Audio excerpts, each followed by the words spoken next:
Tonight on 16 by 9. Bitcoins are transferred directly from person to person via the net without going through a bank or clearinghouse. The Bitcoin revolution. This is going to change the world. A brand new currency with no government control.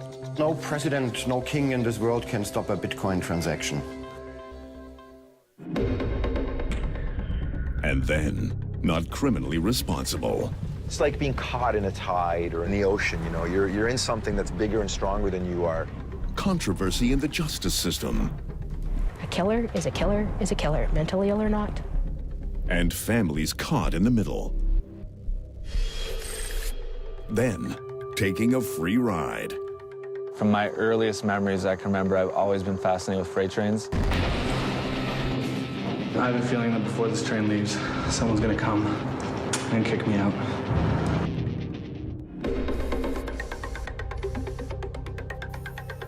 Here's Carolyn Jarvis. Good evening and welcome to 16 by 9. As the dollar and the euro continue their slow path to recovery, some people are trading in their money for a currency that is already booming. It's called Bitcoin, and it's the currency of the internet. Invented 5 years ago by an anonymous programmer, Bitcoin has no government tied to it, no delay when sending money, and few, if any, transaction fees. And while many people still may not consider Bitcoin real money, it's making some people really rich.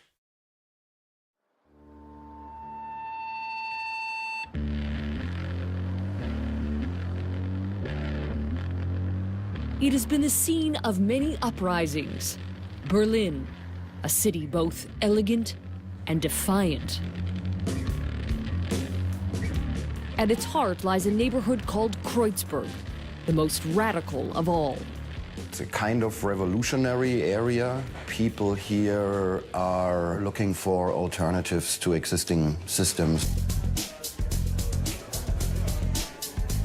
It is here, from behind his bar, that Jörg Platzer leads a modern-day rebellion against the current financial system and the governments that control it.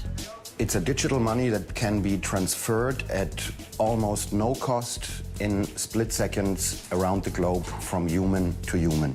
What he's talking about is Bitcoin, an online currency that is taking off. That is 0.0353 Bitcoin, please.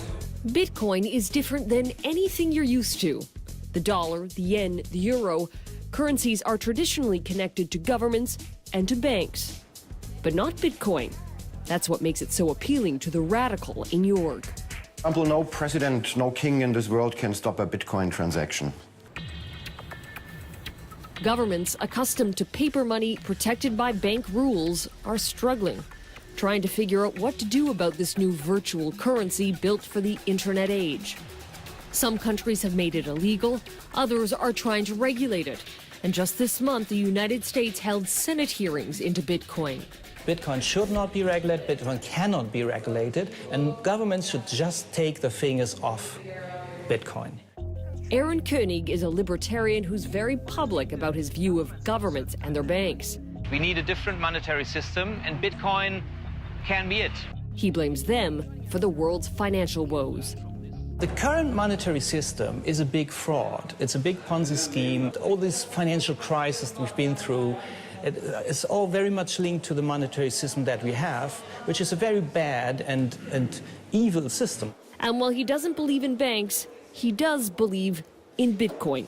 I'm happy not to have my money in the bank because I don't trust banks. I'd rather have my money in gold, silver, real estate, Bitcoin, because that's safe. Germany is the only country that's given Bitcoin the official stamp of approval, deeming it private money. So here, at about 24 shops that accept it, you can use Bitcoin just like you'd use a euro. Jörg's bar was the first to accept Bitcoin and has become a gathering place for believers. We are from Holland. We made a decision to make a road trip to Berlin. I want to spend some Bitcoins because they are one of the places to be at the moment. Jörg is absolutely certain Bitcoin will eventually be used everywhere. I'm as confident about that as I was 25 years ago about email, when everybody told me, Jörg, who is ever going to send these funny computer-to-computer messages? That's got no future. Bitcoin has been around since 2008, when this email was sent out to a group of techies. It talked about a new electronic cash system, and it was authored by Satoshi Nakamoto, a person or group of people who remain a mystery. The premise of Bitcoin can be tricky to explain. Bitcoin is a cryptocurrency, virtual money that exists in cyberspace.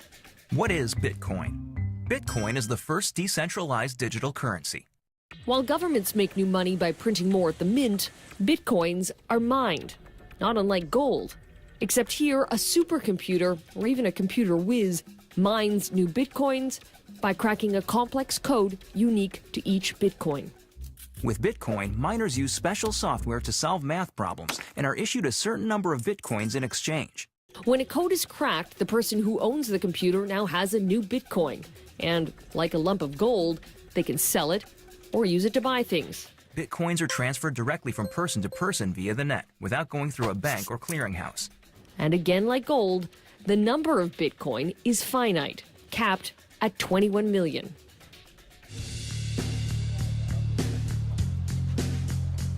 We wanted to try out Bitcoin, so equipped with a digital wallet that we downloaded onto a smartphone, we gave it a shot.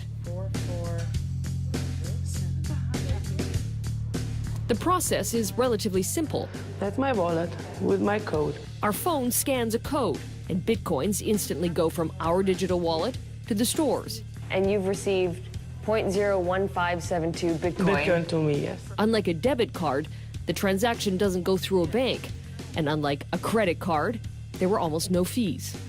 You can really compare to the internet in the early 90s. Not that many people used it, and when you try to explain it to somebody, everybody would say, who needs that? It's just for computer freaks. I heard it all before. Hello? Aaron Koenig is so convinced Bitcoin is the way of the future that he's running a Bitcoin exchange. This may not look like a typical trading floor, but it works the same way. People meet to buy and sell Bitcoin. 100 euros would be 0.79.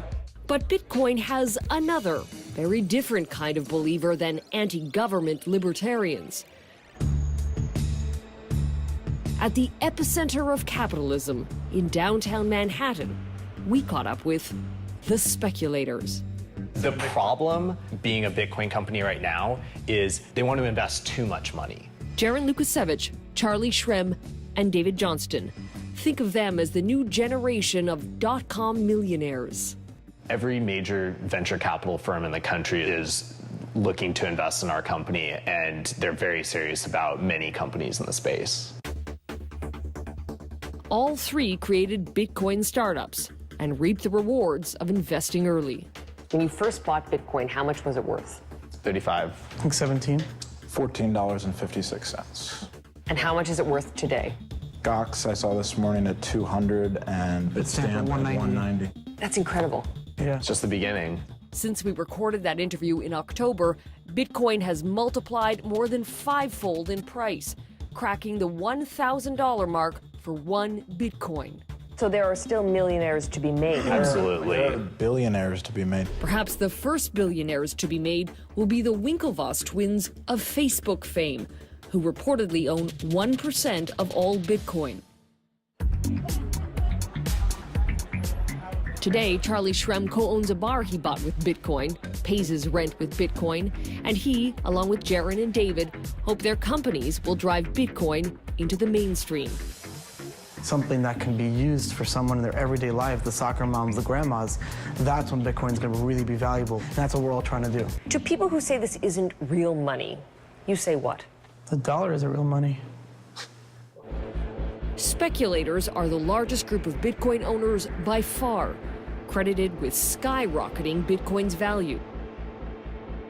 But some of the same things that attract speculators are drawing in another group. Breaking news tonight, a mysterious online marketplace. The FBI has seized control of the Silk Road. It's like cocaine and heroin. And it's making Bitcoin front page news.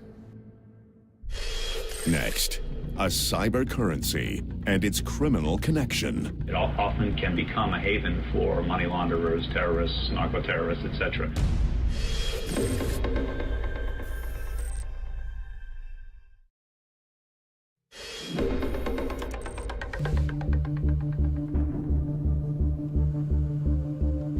It's been called the Amazon of illegal goods, an underground website with ads for drugs, guns, even hitman for hire. It went by the name Silk Road, and it only dealt in Bitcoin. It's Silk Road. Black tar heroin to crack cocaine. Cyber currency, illegal business on the web. When the FBI shut it down in October, it made headlines. They called it the most sophisticated criminal marketplace on the internet. A haven for money launderers, terrorists, narco-terrorists, etc. Sophisticated because Bitcoin, a new cyber currency, provides a veil of anonymity to its users. And according to the FBI, in the 2.5 years Silk Road was running, more than $1 billion worth of illegal goods was pumped through the site. Bitcoin is tainted by the company it keeps. Duncan Stewart is a tech trend analyst. The fact that Bitcoin has certain attributes that are unusually well suited to illegal activities means that it tends to attract those elements who wish to do illegal things. While the alleged mastermind of Silk Road denies all charges, police warn he won't be the only one who's caught. Already, another illegal bazaar has sprung up in Silk Road's place. It's called Black Market Reloaded, and on it we found ads for this AK-47, grenades, and cocaine. And again, it only accepts Bitcoin. You think people are going to be prosecuted for using Bitcoin in Canada? I think they will be prosecuted for using Bitcoin either for actual illegal activities, drugs, violence, weapons, or for making $1 million trading Bitcoin and not reporting that to the tax person. But there is another obstacle for Bitcoin as big as the FBI and the RCMP. The banks. In both Canada and the US, they are leery of Bitcoin. I've been kicked out of every major bank. I can't have an account at Chase, Citibank, Wells Fargo, because I'm in Bitcoin. Charlie Shrem created a company to make Bitcoin more user-friendly. One bank flew me out and said the reason we can't work with you is we simply see you as a competitor to us. Like, that's why we can't bank you. I know which bank that was. Yeah, like, have a nice day. So what am I supposed to do in that case? In Canada, some Bitcoin startups have received letters like this one, closing down their accounts. When we asked the banks about their position on Bitcoin, no one would explain. But security expert Michael Perklin has a theory. The way that the Bitcoin technology works, you don't need banks. You can be your own bank. It's got to be a scary notion if you're one of the major 5 banks in Canada. You're taking business away from the bank. It definitely is a sea change. Could the banks shut down Bitcoin? No. They can make it difficult to use, and they can make it difficult to go back and forth between traditional currencies and Bitcoin. But there's nothing that a bank can do to shut down Bitcoin. The rub for banks is that in the cyber world, you won't need a checking or savings account. People will be able to keep their money in an electronic wallet. So given this new technology, what will the banks look like in 20 years' time? Hi, I'm Mike. How's it going? And, hi, you're Carolyn. How's it going? People can be their own banks. And if there's a sign that time is near, this could be it. So say we want to do $120. This is going to get you 0.5438 Bitcoin. The world's first, and so far only, Bitcoin ATM. It went live just last month in Vancouver and did $100,000 worth of transactions in the first week alone. The company's co-founder, Mitchell Demeter. We're going to be spreading those out across Canada, probably hitting the major cities, Calgary, Toronto, Montreal, and Ottawa. Currency expert Arvind Jan doesn't buy it. He says Bitcoin is unreliable and too much of a mystery. It's being issued by an algorithm on computer, but who's deciding that? Who decides how many dollars are issued? Who has control over that? And that part gives me a bit of a fear that it has the potential to become a Ponzi scheme. He says the money we have now works because it's backed by institutions and norms, like regular elections and taxes. The fact that these are currencies issued by a system that is working according to known rules, and it is working, it's likely to continue working for the foreseeable future. Without government rules or a framework, Bitcoin is only regulated by the free market. If you ask me what's going to be the value of Bitcoin in 1 year, I would say somewhere between $20,000 and $2,000. A bubble is not a stable situation. It's, in the long run, very unhealthy for the economies. And who's to say there won't be another digital currency in a month? What prevents somebody else from coming up and saying, my algorithm is even better than the Bitcoin algorithm? If somebody better comes along, there goes the value of Bitcoin. Still, the excitement for Bitcoin hasn't waned. The currency continues to grow. And for the true believers, it is the future. This is going to change the world. I see it as only a matter of time before this technology gets adopted everywhere. In my lifetime? Definitely in your lifetime. We'll be right back.